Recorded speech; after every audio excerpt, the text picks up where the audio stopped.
Welcome to this series. I'm your presenter, Elijah Sinyenza.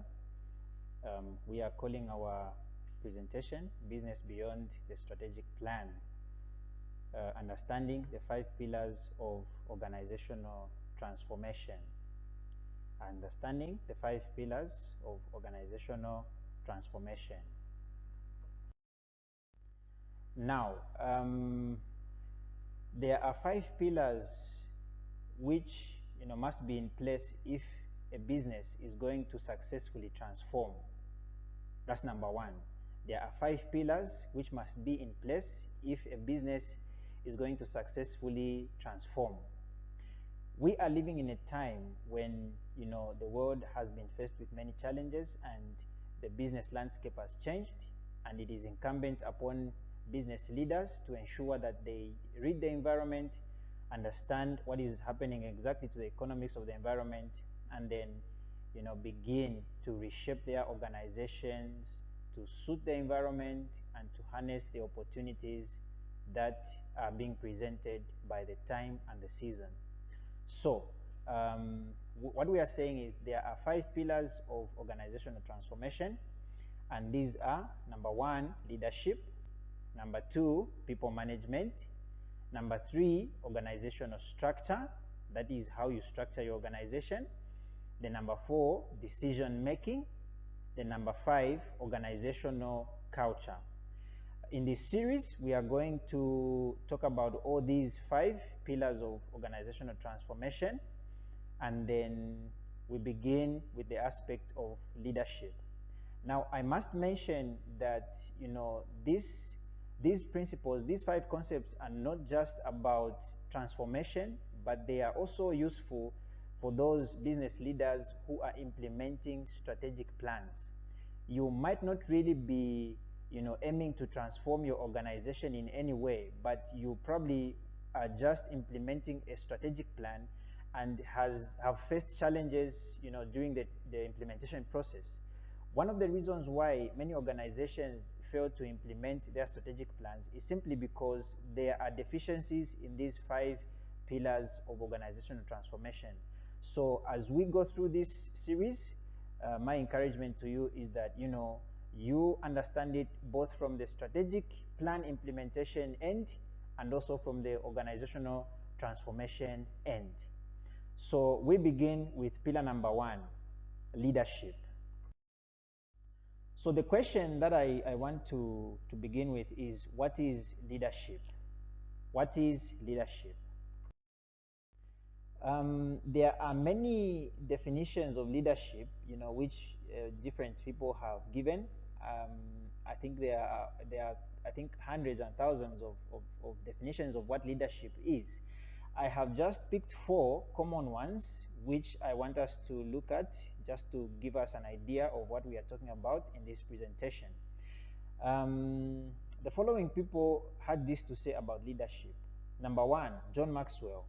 He says, leadership is influence, nothing more, nothing less. Number 2, Peter Drucker. He says the only definition of a leader is someone who has followers. Number 3, Marissa Mayer, former CEO of Yahoo, says, leadership is helping believe in a better outcome than you have today.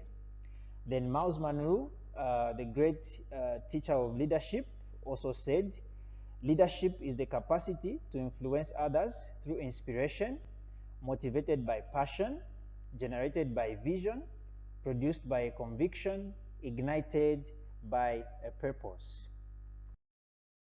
So now, having looked at those different definitions of leadership, my question to you is that what is your personal definition of leadership? What is your personal definition of leadership? One thing you need to know is that you as an individual must adopt a personal philosophy as a guiding principle for your leadership mandate. Because the way we have been designed as human beings is that your philosophy determines your character, and it defines who you are and what you are capable of doing. Therefore, it is not enough to know, the definitions of leadership as has been spoken by others, but you need to have a personal philosophy of what leadership means to you. And when you develop that philosophy, That is the angle from which you are going to approach your leadership mandate from. I have personally defined leadership for myself, and I follow it the way I have defined it. And this is my personal definition of leadership. For me, leadership is one's capacity to conceive and picture a desired end, inspire others to see what you have seen, and influence them to journey together with you towards that end. That is my personal definition of leadership. And whatever I do in the aspect of leadership is aligned to this personal definition of what leadership means to me. So now we move to the next stage. One thing we need to understand is that there are two dimensions of leadership. There are two dimensions of leadership. The first one is self-leadership, and the second one is people leadership. Now here is the error which I have seen with many corporate leaders. What has been happening, especially in our African, culture of business management, is that many corporate leaders want to lead others first before they can master the art of self-leadership. Now, here is the truth. You cannot lead others beyond where you can lead yourself. Therefore, personal leadership must be the starting point in all your leadership endeavors. So now, the question again is, what is self-leadership? Self-leadership is when your intentions, your thoughts, your words, and your actions are aligned towards a common objective. As you can see in that pictorial presentation, there is self-leadership in the middle. Then around that, there are four circles. The first one is intentions, the second thoughts, the third actions, and the fourth words. So what we are saying is that what you intend and what you think, what you speak and what you do should align together. If there is a discrepancy in these four things, then that simply is a sign that you have failed to lead yourself as an individual. And when you fail to lead yourself as an individual, it becomes very difficult to lead others, because self-leadership really is about having personal direction. And then after that, then you'll be able to have the capacity to lead other people, to a destined end. So, like I have said, the moment any one of these falls out of place, you have failed to lead yourself, and therefore will face difficulties in leading others. Now, what do you need to do to become an effective leader of yourself? There are 7 principles of self-leadership, and I'll just quickly run through them, just to help you understand what we are talking about exactly. The first principle of self-leadership is that you need to know who you are. Self-discovery is the key to self-recovery. I like what one writer says. He says that there are 2 important days in the life of a person: the day you were born and the day you knew why. There are a lot of people who are aspiring to become leaders in corporations and even in governments who have not really discovered who they are. And, the end result of such endeavors is that they will end up becoming a disaster. Because if you have not discovered yourself, then you end up running somebody else's race. And the end result is, disaster. Then the second one is that you need to build your knowledge bank. Now, after you discover who you are, after you discover your purpose, you need to begin building materials or putting materials together which will help you to become the best of the person you have discovered. So what does this entail?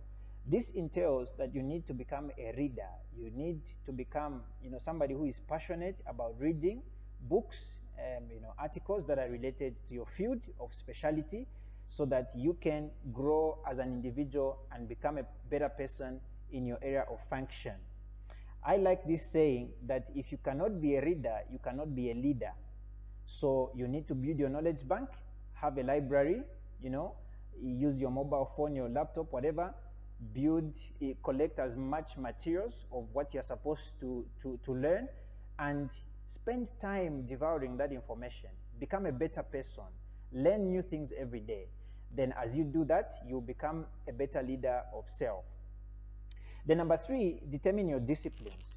What do we mean by determining your disciplines? You need, to become a person that is aligned to certain habits. For example, if it demands that you begin waking up at 3 every day just to read your books and meditate on, concepts and principles of life, then you need to align yourself to such a discipline. Just become a disciplined person.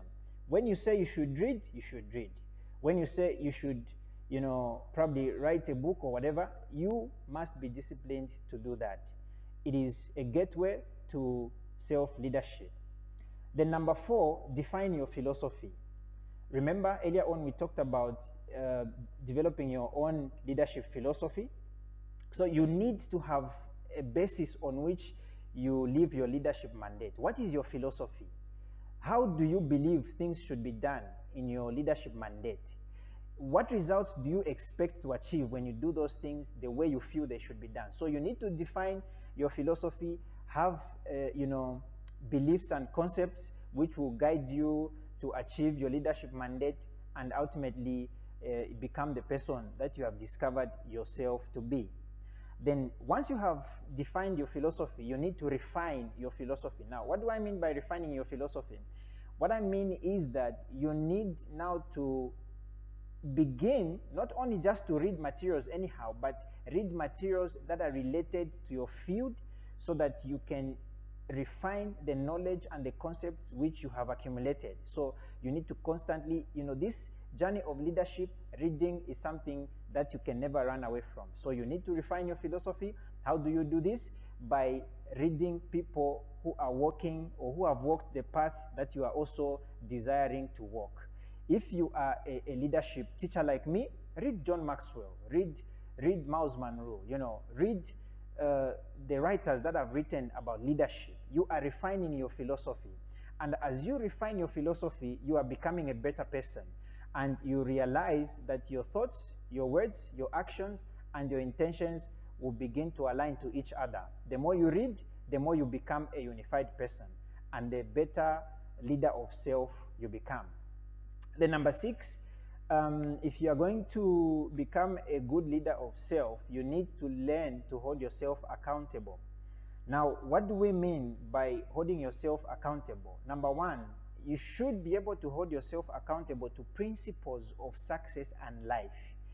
If corruption is a problem, hold yourself accountable.